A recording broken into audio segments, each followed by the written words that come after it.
Morning, welcome to Exit 1055 Long Island, your TV 1055 show about all things Long Island.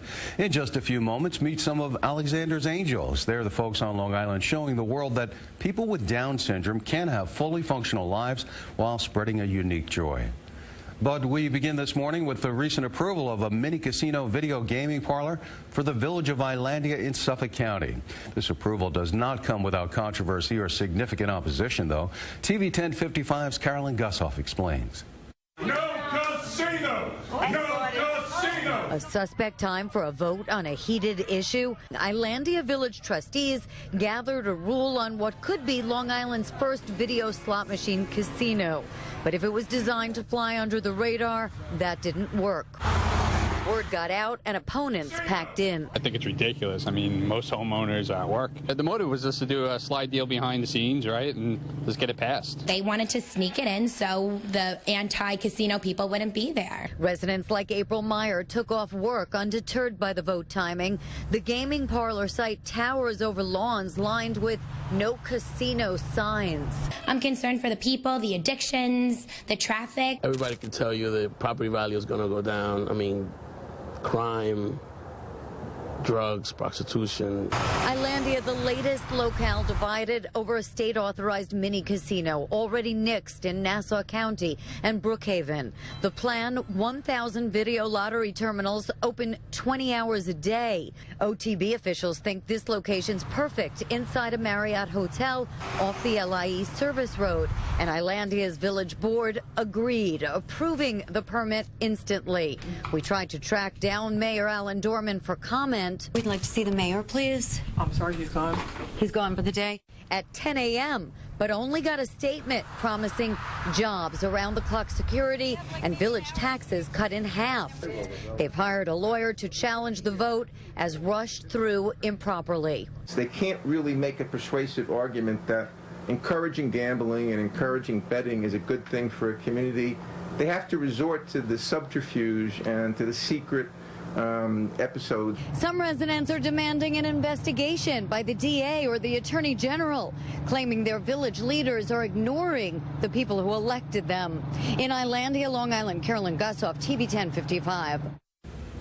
And we have reached out to Suffolk OTB and the Islandia Mayor's Office to appear on our show, but our calls were not returned or our invitations accepted. So joining us now are the two local residents and opponents of the video gaming parlor, Martin Dedling and April Meyer from the group Concerned Citizens of Suffolk County, two of many that are part of that group. So let me ask you both, you consider this a done deal? No, definitely not a done deal. Not at all. It's just beginning. Well, it was proved by the village, though. Doesn't that make it a done deal in some people's minds? No, it was actually an expected outcome of that vote. This is what happens when you have a plan for a year and a half to put aside the wishes of all of the residents of Islandia and the surrounding communities. And what about the meeting itself being so early in the morning as it was? What did you think of that, April? They didn't really make it possible for a working person to be there. I found out just the day before that they were holding the vote, and I had to call out of work to be there, and it just wasn't the right thing to do for the residents. Well, they're talking about setting up a temporary gaming parlor in the coming months and then a permanent one in the new year. What can you do to block this? Well, we've found that the mayor and Islandia Village have sidestepped a lot of the important procedures that you need to have done when you're trying to do something like this. And we've retained, such as? We've retained an attorney to fight this in the courts now. All of the details can be found on our website, thenocasinoproject.com. But the procedures, the specific procedures, they never did a referendum with the village residents to discover if they really wanted this. There's been a lot of protests and a lot of opinions that some people express that they do want this, but they never put the vote to the residents. So are you going to sue, April? Yes. There's about 30 residents that are involved with us, and we're going to go ahead and pursue this to full throttle.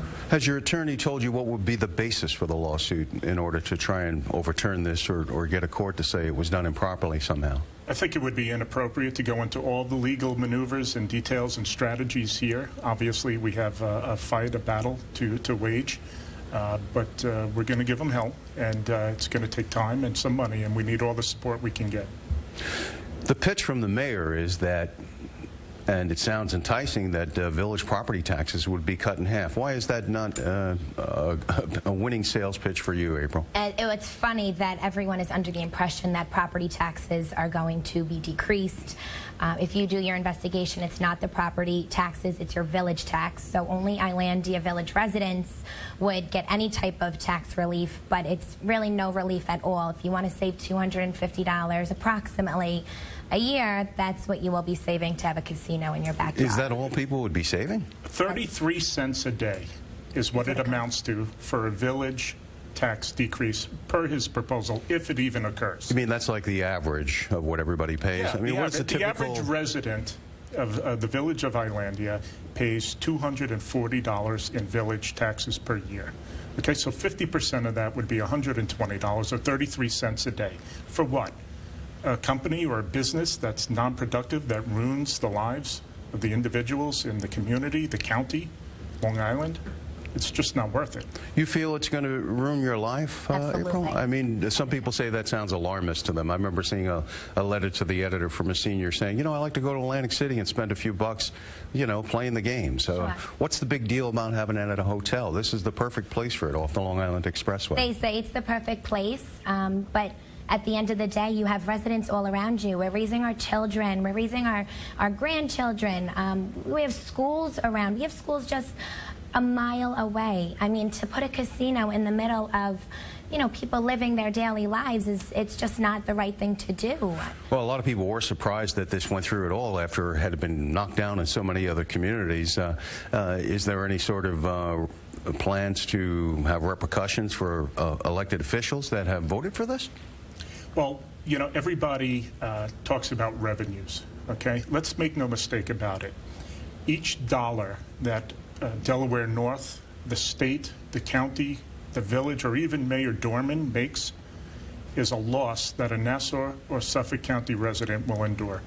Is there evidence from other communities that it does bring crime and the sort of things you're worried about? And where is that evidence?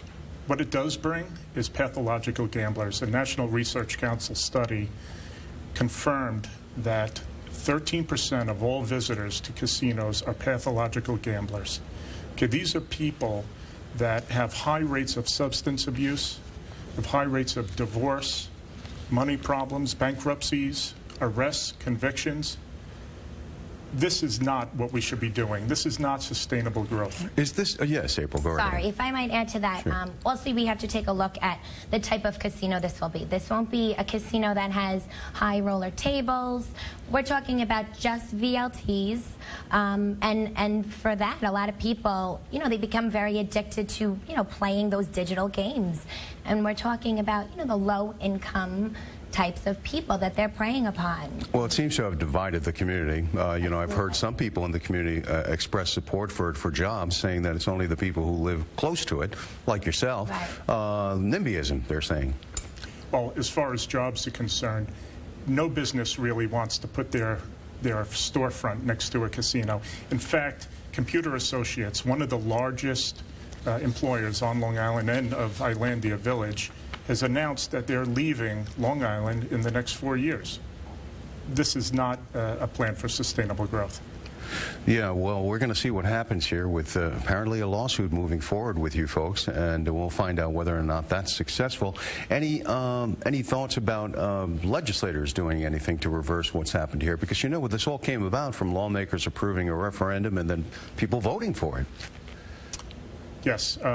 So we all know how OTB came about in 1973. The idea was to minimize illegal gambling. It turned out to be a failed business model, and now they're trying to revive it into something to create income at the expense of the public. Well, they certainly have a lot of debt, and they're hoping that this will materialize so they can pay that off. Others saying let them go bankrupt. Martin Dedling and April Meyer from Concerned Citizens of Suffolk County, we want to thank you for coming in and telling us how strongly you feel about this. And, of course, we'll be watching what happens. And when we return, why this year's 9/11 anniversary has brought some mixed emotions for some.